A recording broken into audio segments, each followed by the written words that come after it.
Eh ben, comment ça va? J'espère que vous allez bien. On revient au format habituel. Je pense que ça va plaire à beaucoup de personnes. Je vais pas dire que je suis dégoûtée, mais les vlogs ont à la fois super bien marché et en même temps c'était pourri. Ah, c'est nul. Faut être honnête. Le nombre de vues est très faible, mais en même temps, c'est fou. Je regarde par exemple la dernière 15 minutes, je dirais que la vidéo elle en fait 29. C'est-à-dire que mon taux, comment on appelle ça, de rétention, il a explosé. Okay. C'est que ceux qui ont pris la peine de regarder la vidéo aiment. Et c'est un vrai casse-tête de comprendre pourquoi ces vidéos, elles sont pas publiées. Alors, on change de niche, on est passé, je donne des conseils sur le Koweït, comment on arrive au Koweït, combien ça coûte la vie au Koweït, etc. à la guerre.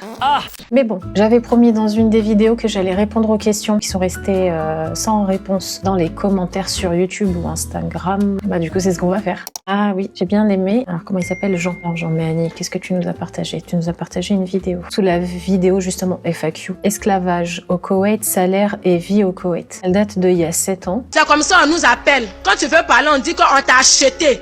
Donc, on fait de toi ce qu'on veut.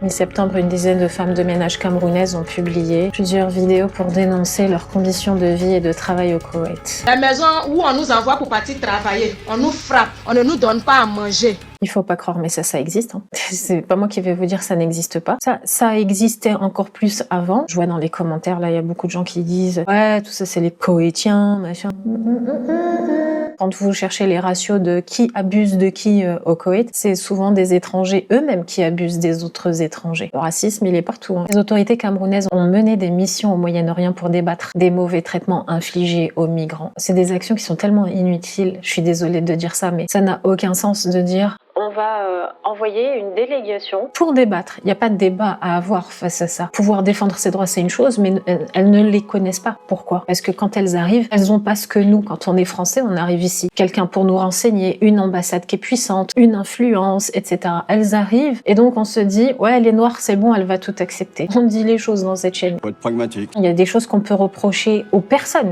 qui vivent dans le Koweït et qui ont décidé de trouver les failles dans le droit koweïtien pour abuser des gens, mais il faut aussi condamner, dénoncer le manque de vigilance, le manque de sérieux, le manque d'action de la part des ambassades, des personnes qui sont victimes d'esclavage. Faut pas me dire que l'ambassade du Cameroun, qui n'est pas au Koweït, fait quelque chose. Maintenant, t'imprimes et tu dégages. Alors, qu'est-ce que c'est que ça? Je suis haïtien, j'ai un passeport haïtien, je vis au Mexique, je veux aller au Koweït. Peux-tu être la personne qui m'envoie la lettre d'invitation? Je n'ai personne là-bas.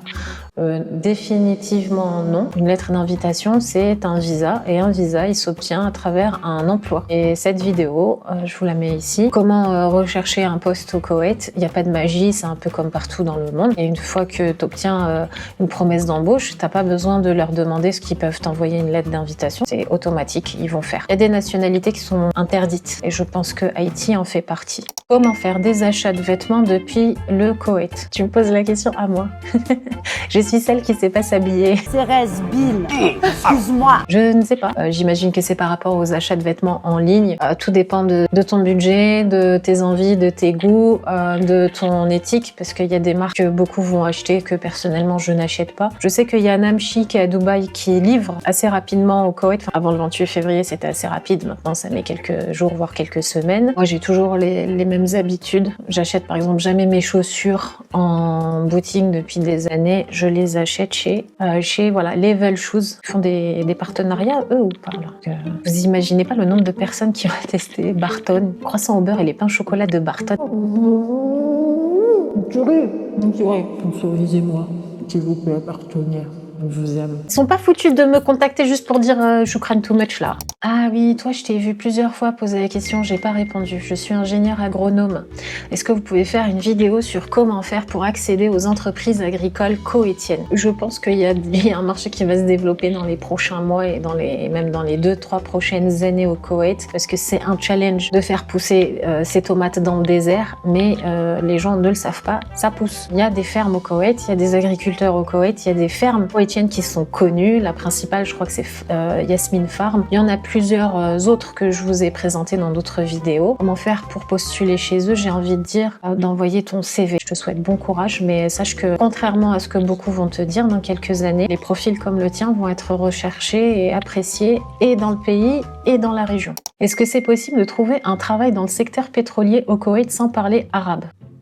Oui, une communauté russe, il y a une communauté ukrainienne, il y a une communauté américaine. Il y a quelques Français qui sont là et qui travaillent dans le secteur pétrolier et qui ne parlent pas un mot d'arabe. Salam alaikum. Ce qui est nécessaire, c'est de connaître l'environnement, le secteur pétrolier, et pas forcément la langue. Ça, c'est un leurre, c'est un des rares trucs où on peut comparer Dubaï et le Koweït, c'est que ce soit Koweït ou Dubaï, la langue des affaires, ça reste l'anglais. La langue officielle, c'est l'arabe, mais si tu parles que anglais, tu peux t'en sortir. Si tu parles pas anglais, tu parles pas arabe et t'es tout seul, ça va être compliqué. Et si tu cherches à postuler avec un CV français, à part postuler à l'ambassade ou à l'institut français, t'as aucune chance. Question suivante. J'ai une fille qui rêve de travailler à Koweït. On vient pas au Koweït pour réaliser un rêve. On vient au Koweït pour un objectif professionnel, pour une carrière, un accomplissement dans son entreprise actuelle dans le cadre d'un projet d'expatriation ou parce qu'on a une opportunité soudaine et puis on se dit c'est 3 fois, 4 fois mieux payé que dans nos pays et donc on va s'y présenter. Donc j'espère que ta fille elle prépare un projet professionnel, sinon bouge-la pour qu'elle ait un vrai projet professionnel, qu'elle rêve plus gros et que le Koweït ne soit qu'une étape dans son accomplissement. Alors ça, c'est pas une question, c'est une remarque de Tom 5767. Si vous vous mariez avec un Koweïtien, vous recevrez un appartement luxueux de 300 mètres carrés, un RSA à vie de $1 500. C'est faux. C'est 100% faux, ça n'existe pas. C'est le genre de rumeur qui pousse certaines nanas naïves à arriver au Koweït en pensant que si elles rencontrent un Koweïtien, elles verront leur vie s'améliorer. C'est complètement faux, ça n'existe pas. Next. Combien coûte le visa au Koweït ? Si tu viens d'un pays qui n'a pas d'accord pour obtenir le visa depuis l'aéroport, il te coûte 0 puisque logiquement la seule option que tu as c'est d'être invité soit par un membre de ta famille qui est déjà présent au Koweït et qui t'invite. Dans ce cas-là ça va lui coûter je crois une dizaine de KD, soit à ton employeur et dans ce cas-là toi t'as absolument rien à payer, ça ne coûte rien de ton côté et en fonction de la catégorie de visa, de la situation de ton entreprise, ça va coûter je sais pas entre 65 et 150 dinars en moyenne. Mais attention, méfiez-vous si vous voyez des sites où il y a marqué pour $400 vous avez une lettre d'invitation, fuyez hein. C'est une arnaque, vous allez voir votre compte débité de $400, mais vous ne verrez jamais cette lettre d'invitation. Sous la vidéo, être une femme au Koweït. Commentaire de Fouzia M. Hamdi L3G. Hiérarchie mise en place par la colonisation. N'est pas juste la colonisation, ça vient de bien avant, c'est tout le système de patriarcat qui existe. C'est pas que dans les pays arabes, c'est pas que dans les pays musulmans. En France, c'est également le cas. C'est pas parce que c'est le cas qu'il faut se laisser marcher dessus. Salut, je souhaiterais que tu fasses une vidéo sur les livreurs au Koweït. J'aimerais en savoir plus. Est-ce que le code de la route est le même là-bas, etc. Merci. Il est assez similaire au code de la route égyptien. Je parle pas de la conduite égyptienne, mais bien du code de la route. Egypt watches the video 1,000 times. I don't know which way the traffic is. Is it one way? Is it two ways? Is it three ways? Is it going forward? Is it going backward? I asked engineers, I asked doctors. They said this is a bigger mystery than the mystery of who built the pyramids. ده رايح ولا جاي يا جماعة؟ أنا مش فاهم. Et le code de la route égyptien est un copier-coller quasiment de d'autres codes de la route en France. À 2-3 exceptions près, c'est le même code. Est-ce qu'on peut faire une vidéo sur les livreurs? Ben voilà, le hasard a voulu que pendant la guerre, ça fait bizarre de dire pendant la guerre, parce que c'est pas trop là aujourd'hui, on est dans quoi? On est dans la guerre, c'est quoi? Il y a la guerre, il y a pas la guerre, on est dans un... Et donc, quand je vous ai filmé tous ces vlogs-là, j'ai parlé à plusieurs reprises des livreurs parce que, je les trouve exemplaires. 2, j'espère qu'ils auront une prime parce qu'il y en a encore beaucoup qui sont pas assez payés. Les livreurs sont 99% ultra sympas. Ils ont une conduite assez aléatoire. C'est désolé de vous le dire les gars, mais vous avez une conduite qui est très bizarre. Il y a de plus en plus de personnes d'ailleurs sur Insta qui partagent leur quotidien et ils se font des vlogs en tant que livreur chez Talabat ou Kita ou je sais pas quoi. Leurs vidéos, elles sont authentiques, elles sont puissantes de messages et ça donne envie de les encourager parce que leur objectif, c'est aussi de passer par les réseaux sociaux pour la monétisation, ce que je leur souhaite pour ceux qui le font. Si vous voulez encourager certains livreurs, encouragez-les et encouragez notamment ces personnes-là qui sont sur Insta parce que leurs vidéos, elles sont géniales. J'ai pas bu mon lait. Ah bah le lait avec le dentifrice, c'est pas bon. Fatima Zora Gadi, elle a dit ha ha ha avec le mec qui rigole. Elle a écrit toi aussi, je sais pas ce que tu as voulu dire. Combien il faut pour un appartement, 1 ou 2 chambres quand on est français au Koweït? Quand on est étranger plutôt au Koweït, parce que à moins que les Français aient des goûts particuliers, ça dépend du marché, ça dépend de la période pendant laquelle tu cherches un appartement. Donc là tout de suite, les prix vont commencer à légèrement augmenter. C'est pas grand chose, c'est pas aussi flagrant qu'à Dubaï par exemple, et ça va augmenter notamment à partir de juin jusqu'à septembre-octobre. C'est pour la plupart, les gens arrivent en famille et donc à chaque rentrée scolaire, des gens qui arrivent et des gens qui partent. Et donc c'est à ce moment-là que le marché de l'immobilier évolue un tout petit peu. Et suivant le quartier, tu vas dépenser entre 350 et 600 KD. Ça va dépendre du standing que tu souhaites, la proximité de la mer, la proximité avec ton entreprise. Si tu es dans les derniers étages, ça va dépendre des facilités qu'il y a dans ton immeuble, ça va dépendre si ton appart est équipé ou pas, meublé ou pas, si les meubles sont de qualité ou pas. Une première arrivée comme ça, au lieu de tout de suite te donner un budget, ce serait plutôt de prendre un appart-hôtel, de t'installer pendant le premier mois, histoire de visiter par toi-même. Je l'ai dit dans plusieurs vidéos, et si tu fais ça, il y a des appart-hôtels. Il y en a un qui est connu, enfin là il y en a de plus en plus, mais pour 500 KD par mois, tu te trouves un appartement qui est très bien. Après, tu peux le louer si tu t'as ton coup de cœur dans cet appart en particulier. Il y en a qui sont beaucoup moins chers. Je crois qu'il y en a à partir de 180 KD à Salmiya. Ouais, moi, je tablerais entre 350 et 600. Pour une personne seule ou éventuellement en couple. Question d'après.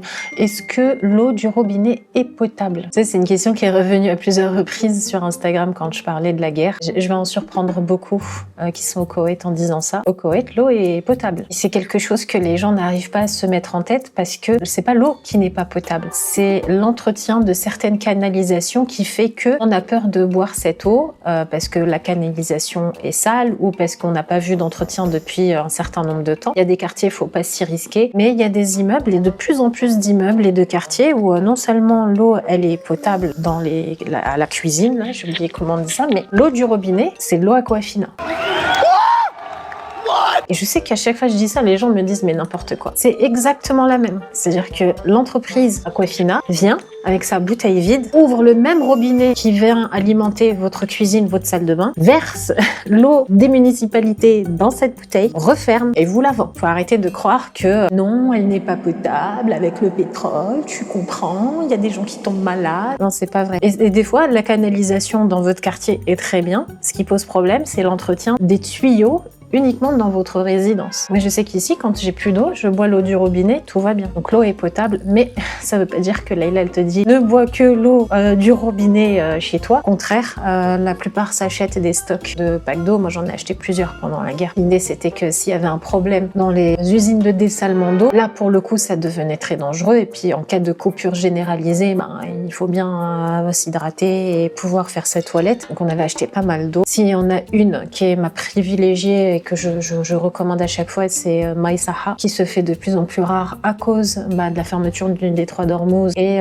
du ralentissement de la logistique au sein de la région. Mais pour moi, c'est une des meilleures et je sais qu'il y a beaucoup de gens dans la communauté expatriée qui n'achètent pas des bouteilles comme moi je fais. Tu viens retourner pour avoir une fontaine. Moi, j'ai pas ça parce qu'il n'y a pas la place et j'aime pas. Bizarre. Je sais pas pourquoi, mais j'aime pas, c'est dans ma tête. Malheureusement, je continue à acheter des bouteilles en plastique. C'est le premier truc qu'on achète quand on arrive au Koweït avec une carte, une SIM card. Autre question, combien il faut pour vivre en tant que célibataire? C'est comme l'histoire de l'appartement, ça dépend de ton standing, ça dépend de ce que tu veux faire, ça dépend de ton poste, et ça dépend de ce que tu fais, de ton expérience. Et si t'es là pour épargner au maximum et rembourser un crédit en moins de 5 ans, c'est pas la même chose qu'un mec qui est là pour apprendre de sa première expatriation, c'est quoi de vivre à l'étranger. Mais je vous déconseille de venir pour un salaire légèrement plus élevé que ce que vous avez dans votre pays, surtout en ce moment. Faut vraiment que ça envahit le coup. Et là, je parle pas du Koweït, je parle de tous les pays du monde. Vous vous expatriez, ok, mais expatriez-vous parce que ça en vaut la peine. À défaut que ça en vaille la peine au niveau culturel, au niveau historique, au niveau expérience de vie, il faut que ça puisse en valoir la peine au niveau argent. Est-ce que tu es prof? Est-ce que j'ai une tête de prof? Apparemment oui. Ça te pose un problème, hein? Il y a 2 choses que je ne suis pas, c'est intervenante ou je sais pas quoi à l'ambassade. Je n'ai aucun lien là-dessus, je ne travaille pas avec eux ou pour eux ou chez eux. Tu as une mission importante à remplir pour la planète. Et je ne suis pas enseignante de français. Je m'appelle French in Koweït parce que je suis française et que je vis au Koweït. Point barre. Quelle est la situation au Koweït en ce moment? C'est sûr. C'est la raison pour laquelle j'ai arrêté les vlogs, c'est que je ne sais pas quelle est la situation en ce moment au Koweït. On va voir dans les prochains jours ce que ça va donner. Je pense pas que le Koweït est à l'abri de toute attaque et que ça va juste se tasser comme ça pendant les 15-20 prochaines années. Je pense qu'on va à un moment donné voir les choses s'activer. Ça n'engage que moi. C'est que je doute que ce soit aussi violent que ça l'a été au 28 février ici au Koweït, mais qu'il y aura quand même des tensions, un peu de pression, quelques frayeurs, jusqu'à ce qu'ils décident enfin, là, les 3 Gugus, de se mettre d'accord pour s'asseoir à une table et négocier la fin de la guerre. Il est hors de question que je te dise oui, t'inquiète pas, tout va bien, que t'arrives et bam, ça tape. Regarde l'actualité, suis les infos, tu verras bien par toi-même dans les prochains jours. J'ai peur d'accepter une offre parce qu'il y a peu d'infos en ligne sur le Koweït et ça a l'air moins bien que les pays voisins. T'en penses quoi? Je trouve ça naze de penser comme ça. Je vais t'expliquer un truc, moi je suis un nerveux. Mais je comprends ce que tu veux dire en même temps. C'est toi et ta chance, c'est toi et ton audace, c'est toi et ta facilité d'adaptation, c'est toi et ta facilité de rencontrer les gens. Moi je m'ennuie pas, mais c'est pas Dubaï quoi. Il faut pas oublier que Koweït, quand ils vont rouvrir de manière permanente l'aéroport, c'est un pays qui est à proximité de Dubaï et Qatar. Donc si tu te fais chier à un moment donné au Koweït, rien ne t'empêche d'aller te balader, surtout avec le salaire que tu es censé obtenir dans quelques mois si tu acceptes le poste. J'aimerais avoir une idée précise de mes dépenses mensuelles incluant le logement. Évidemment, personne ne te donnera la réponse à cette question. Pas du tout, non. Tu veux une idée précise de ce que tu vas dépenser, ça dépend de qu'est-ce que tu veux, qu'est-ce que tu achètes au quotidien, quelles sont tes habitudes alimentaires, tes habitudes de sortie, est-ce que tu achètes des bouquins, est-ce que tu es un geek, est-ce que tu adores utiliser des ordis. Moi, si on me pose et on me dit tu as un budget illimité, le bureau, là, tout ça, là, tout va être transformé parce qu'il y aura des ordis, il y aura des écrans partout, parce que j'adore ça. Je testerai toutes les lumières, moi, je ferai un véritable studio, un véritable truc de podcast. Et me demander exactement quelles seront tes dépenses, je n'en sais rien. Ça dépend de ce que tu as comme habitude. La résidence que tu m'as montrée semblait sympa, même si les abords me semblent assez poussiéreux. Je t'ai montré une résidence celle-là je vais la partager avec tout le monde. Donc ça s'appelle Rawassi 2 et c'est tout sauf poussiéreux. Très bon logement comme premier logement, même comme logement pour s'installer tout court.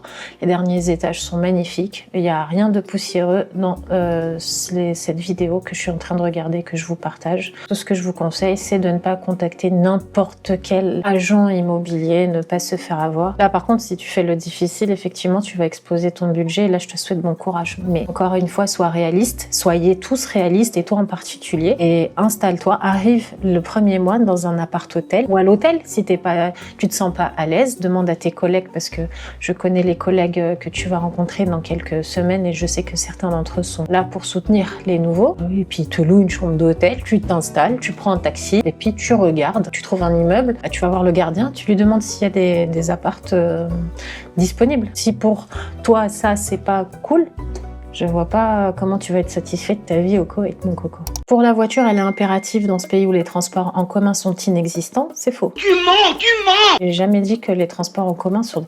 Tu n'écoutes pas les vidéos, monsieur, des mauvais élèves. La voiture, elle n'est pas impérative. Les taxis sont partout. Les Carim, ce sont les Uber. Ils existent. Il y en a partout. C'est hyper simple à prendre. Et les transports en commun, ils existent. Les bus, ils existent. Il y en a un qui est bien, contrairement à ce qu'on pense. C'est le City Center. Non, comment il s'appelle? Citybus.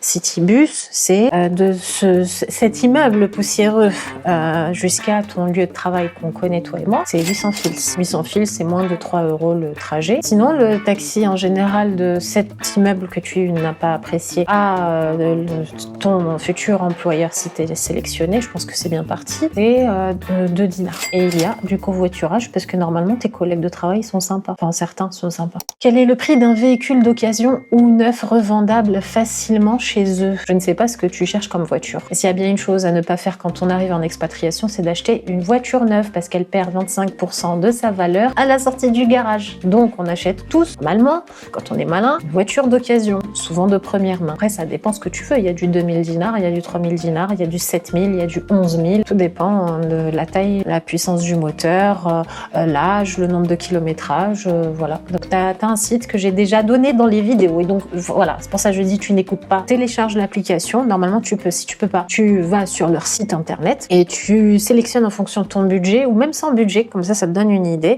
Ensuite, j'ai pas Instagram. Bah, je te conseille vraiment. Moi, j'avais pas Instagram pendant longtemps au Koweït. Je m'y suis mise il y a pas si longtemps que ça. Ne pas avoir Instagram en France. Ok, ne pas avoir Instagram au Koweït, c'est ne pas avoir accès à l'actualité. Donc je te conseille d'avoir même un compte mort, pas de photos, rien du tout, 0 abonné, 0 machin. Tu t'abonnes uniquement à des médias, ça te permet d'avoir l'actualité parce que si tu n'as pas ça, tu vas vite dépendre des gens pour savoir ce qui se passe dans le pays. Et qui s'occupe des montages de mes vidéos? J'ai trouvé ça trop chou, c'est pro, je voudrais savoir si je peux le contacter. C'est Bibi qui fait le montage, il n'y a personne d'autre qui touche à mes vidéos, c'est moi qui fais mon montage.